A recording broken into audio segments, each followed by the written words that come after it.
Hi guys, welcome to today's live stream. Super excited to have you here. If we haven't met before, I'm Monique Bradley. I've lost over 40 kilos in weight.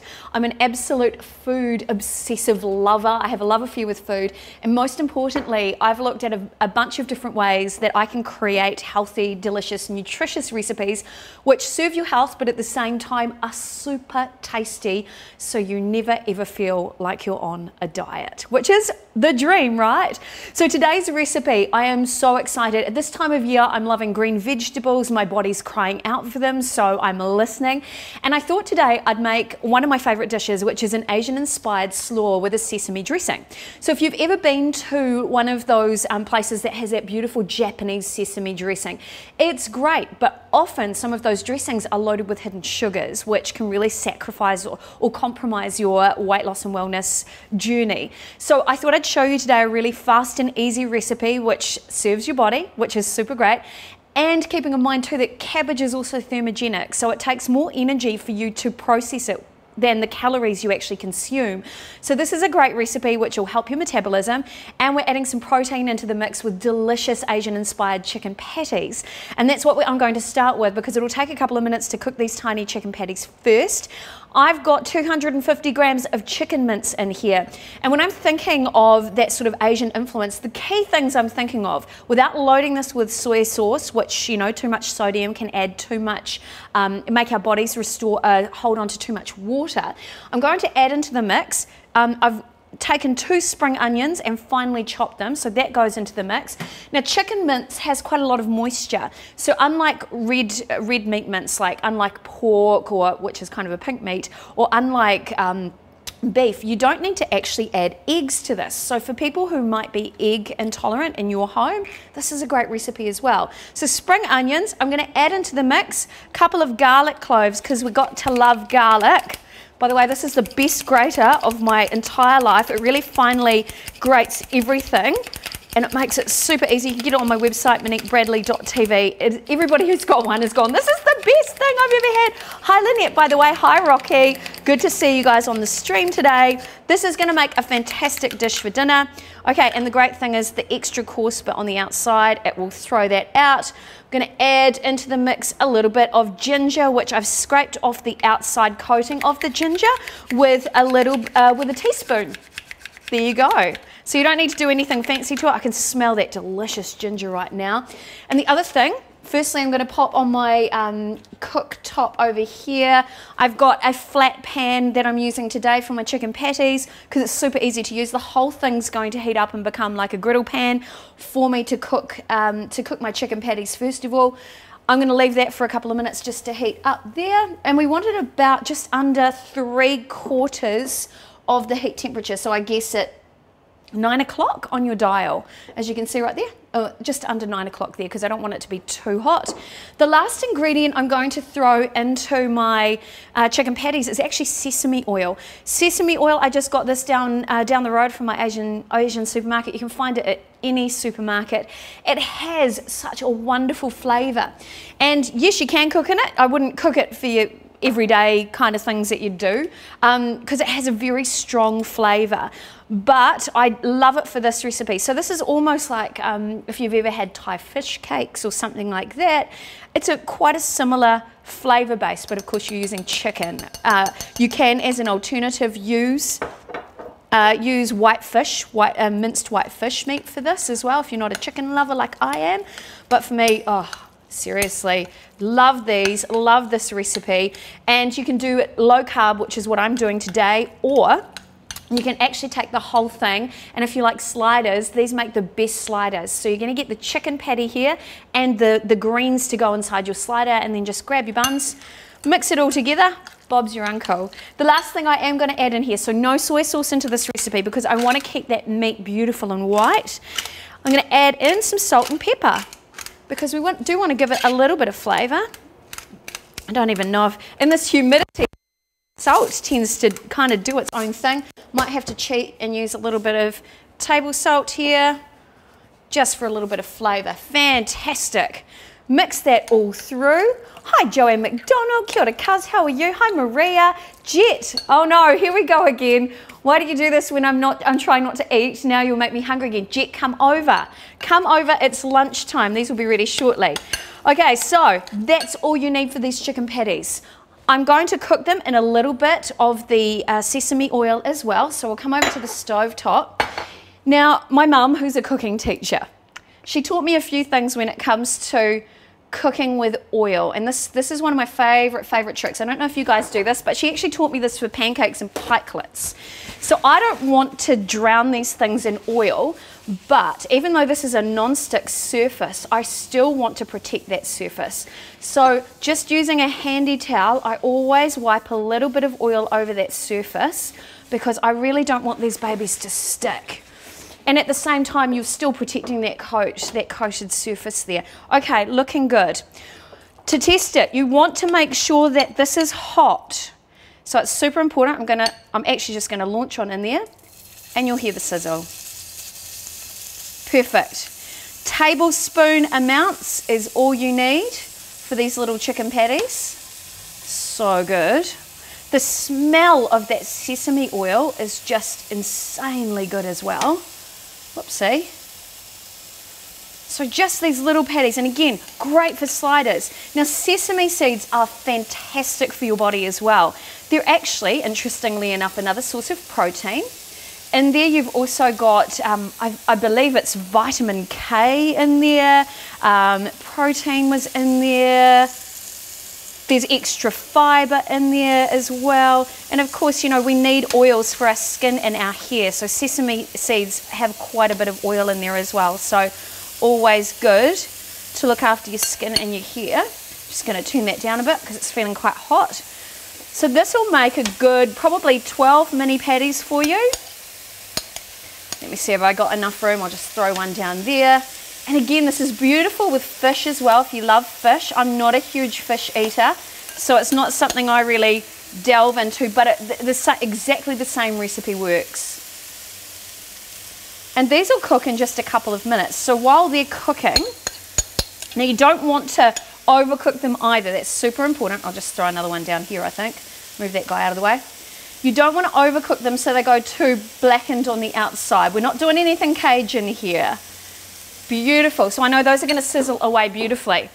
In the meantime, we need to make some coleslaw to go with this. Let me just check these guys first of all. See, they're starting to cook up quite quickly. Let me just have a wee look here. They're almost ready. Oh, look at that. Now, I know a lot of people are concerned about cooking with chicken because, you know, there's that whole thing of how do you know that it's cooked. With these guys, you know when they're cooked, because when you press them down at the end of the cooking process, the juices will actually run clear. And I'll show you that before I serve these up. Beautiful. Now see how these are sticking together without any eggs. That's another reason why I love that. I mean, don't get me wrong, love eggs, part of my diet, healthy form of protein, but it's just nice having that alternative for people who can't eat eggs as well, I think. Now this sauce I'm about to show you also works really well just with the chicken patties. So if you really like chicken patties on their own, you don't like the idea of eating your greens, which you should eat your greens, by the way, because it's so good for your body. They work really well together. The other option is if you saw my recent live stream where I showed you how to make the beautiful char-grilled baby kos with the beautiful peanut sauce. These would go fantastically with that as well. Okay, looking good. So you can see how quickly they cook as well. Looking great, team. Right, I'm gonna let those guys cook. Now I do have to say a really big shout out to my friends at the Fresh Grower, because they make they don't make them, but they grow the best vegetables. So what I'm actually using today is their vegetables in this recipe because I absolutely love them. I think, you know, it's hard enough trying to feed yourself vegetables all the time. So to be able to mix it up with something like the long stem broccoli, which you can see here. I've got some baby bok choy in there. I've got cos lettuce. And in fact, this coleslaw that I'm about to make, or this Asian inspired slaw, you can actually make with their baby cos as well. So last night when I was going through the recipe, and Pete and I was cooking it up for dinner, I actually made the slaw with this baby cos as well. Still a fantastic recipe. You'll love it. Today, however, I'm using their baby sweet cabbage, which Pete's got a picture to show you guys as well. He's going to bring that up on the screen. Seriously, this is what turned up yesterday. It was the most beautiful creature I have ever seen.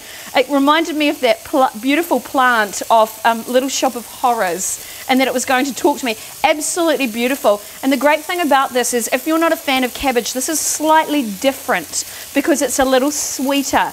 It's not as big, it's a little more delicate.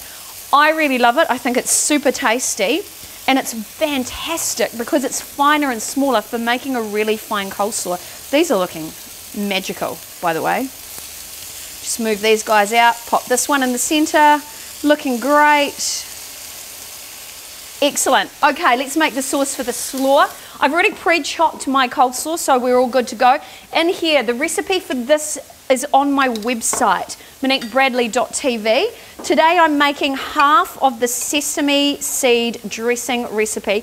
The recipe for this and the chicken patties are both on the front page of my website. I've shared them up there for you. Again, moniquebradley.tv. That's where you can get my fabulous grater as well. So I'm making half of the recipe for this dressing. What is great about this recipe is that you can actually store it in your fridge for 4 to 6 days as well. So it's very handy, very versatile, and it lasts. So that's always good. How are we looking here, team? I think we're looking great. We're at that stage where we can flip them over with the tongs. Oh, seriously. These are going to be so juicy and tender. Pop that one over there. Pop that one in the middle. How you going? Good.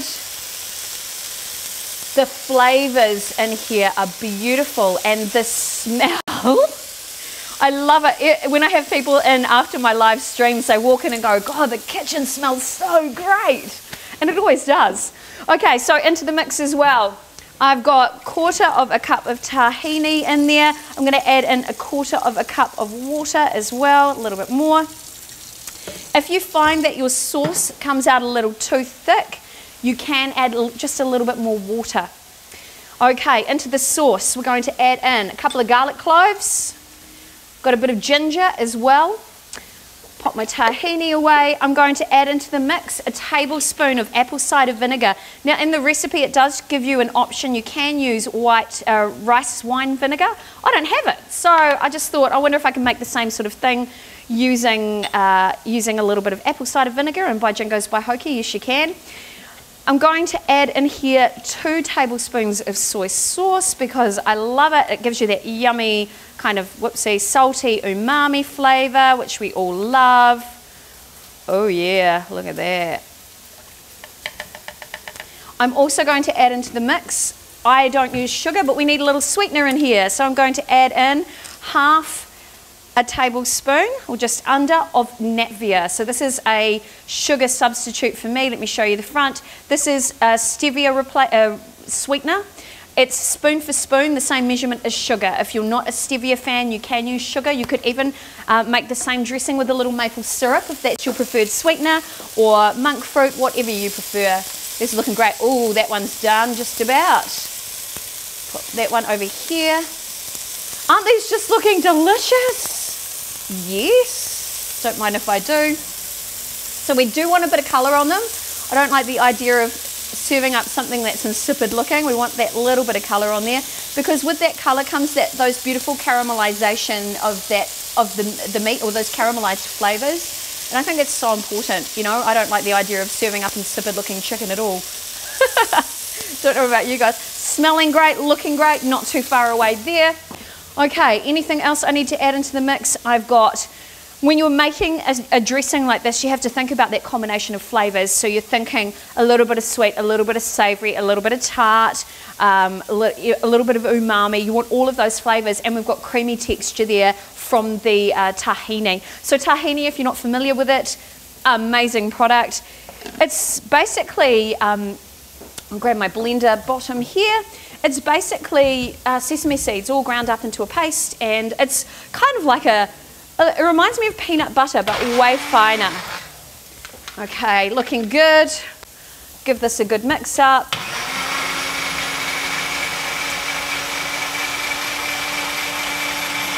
And we're done. So there's my beautiful Japanese dressing. And again, big shout out to my friends at the Fresh Grower for supplying all of my delicious vegetables today. I think my chicken's done. Oh yeah, look at that. Looking much better.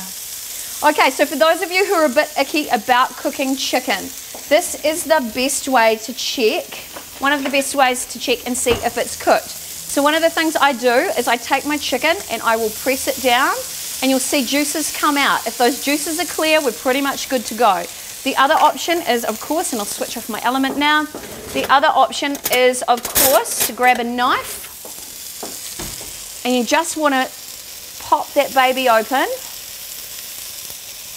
and you want to check to make sure that that's all cooked through. So as you can see, that's all white. That's what we want. No pink chicken. It's not manners. Pop that one out of the way. Pop that one there to cool down, because we want to leave those babies just to sort themselves out. Back to the bench top. Coleslaw time. So here we go. This could not be easier. So you saw that beautiful cabbage that I showed you earlier. Here it is. I want to call it, well, I can't remember the name of the plant off Little Shop of Horrors, but let's call it, was it Aubrey? Audrey? No, that was the lady.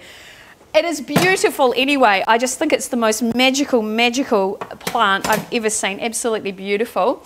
And I've already pre-shredded that. So I just chopped it up really finely, and I popped it in here, washed it of course, and I've just spun it to make sure all that extra moisture's out, because there's nothing worse than soggy vegetables. It's just not manners. So you can see, beautiful, firm.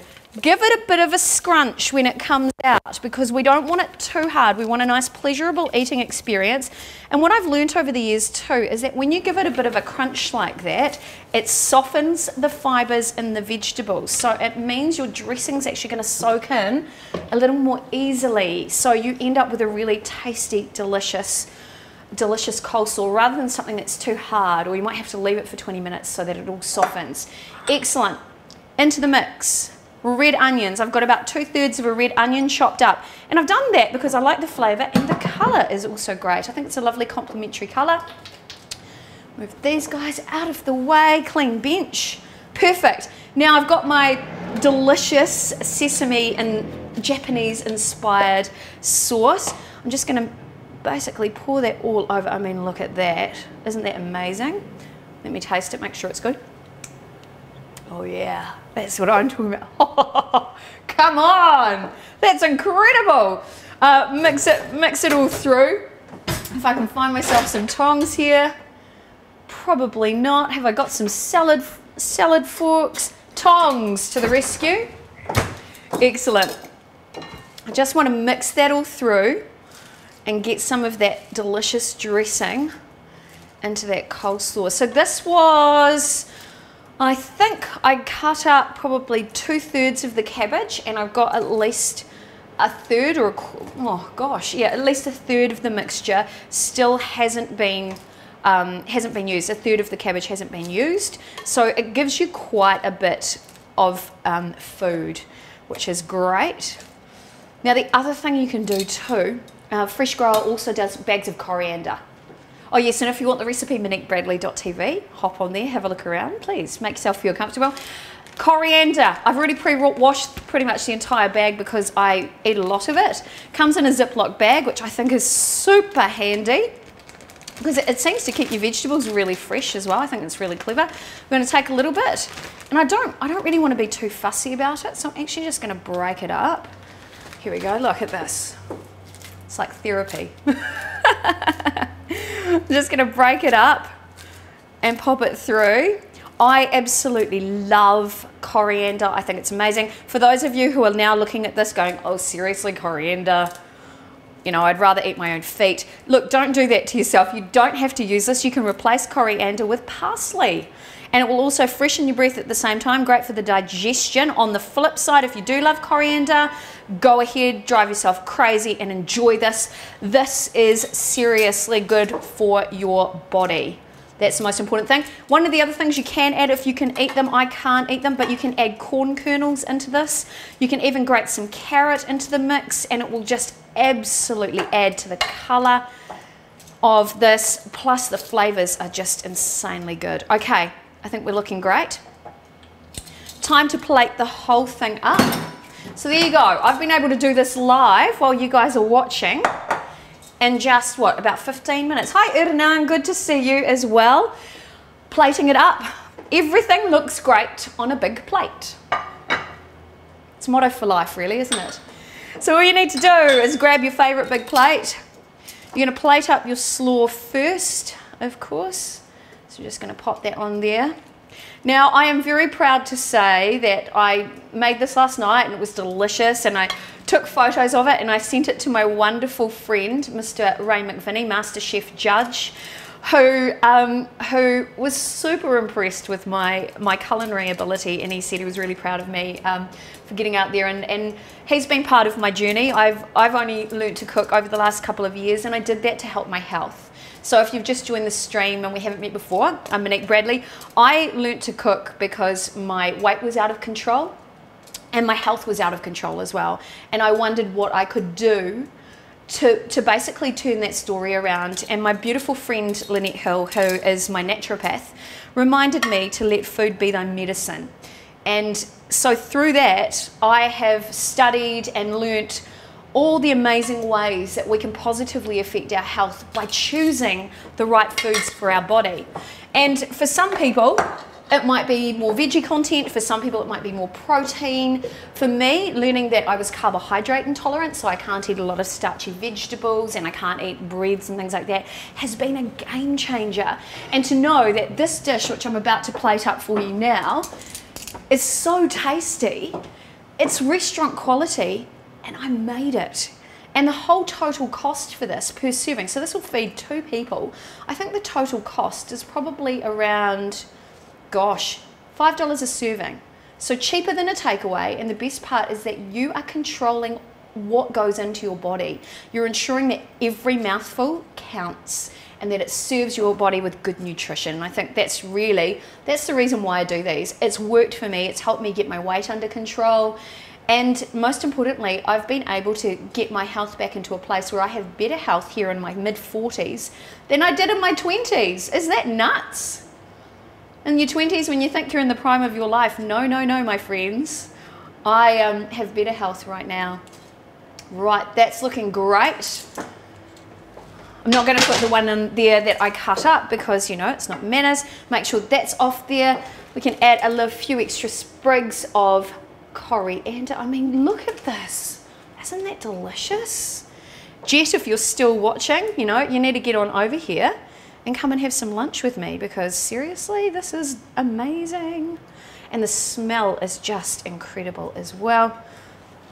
Grab a couple more bits of coriander, because remember too, we eat with our eyes.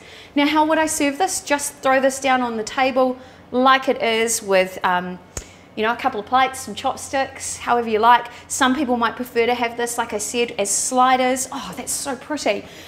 So you could serve it with buns, and people can fill their own and make it look amazing and tasty. For me though, because I'm a low carber, one of the things I would do is actually serve this with a little side of soy sauce, because I think that's a great way to serve it. And then the other thing I would do is I would also serve up with a little drizzle of sesame oil. So for people who really love that sesame kind of flavor, there is your complete meal. So there you go, my friends. How did I go? Pretty great. I can't wait for you to try this. A big shout out again to my friends at The Fresh Grower. Seriously, you make my job and my life so exciting because your vegetables are so good. Great for your body, loaded with flavor and loaded with nutrition. And so if you're tired of the same old boring vegetables that you're cooking all the time, why don't you mix it up? Add some coriander, try baby bok choy steamed with soy sauce. I mean, come on, and ginger and garlic. Oh, Can you tell I'm drooling as we speak? Or try something like this. It really is very easy. It becomes cost effective. And with a delicious dish like this, you know exactly what's gone into it. You don't have to think about, you know, all of those ingredients that might be in this sauce. You know exactly every ingredient that's got into the sauce. And every ingredient is designed to serve your body and serve your health, without missing out on great flavors at the same time. So there you go. That's today's show. Try making this for dinner. Let me know how you go. Great for an alternative for Christmas as well. If you don't want to do your standard traditional chicken or turkey, go for something like this for a beautiful brunch, and your family and your friends will love it. Recipe on the front page of my website, moniquebradley.tv. Get out there, get amongst it, get cooking. Tasty, healthy, fast. That's what it's all about. I'm Monique Bradley. Thanks for joining me, and a big shout out to Pete Ward, who's my producer and director, who makes all of these live streams happen. I couldn't do it without him. All right, guys, time to go. Stay fabulous and keep in touch. Keep connected. See you guys next time. Bye.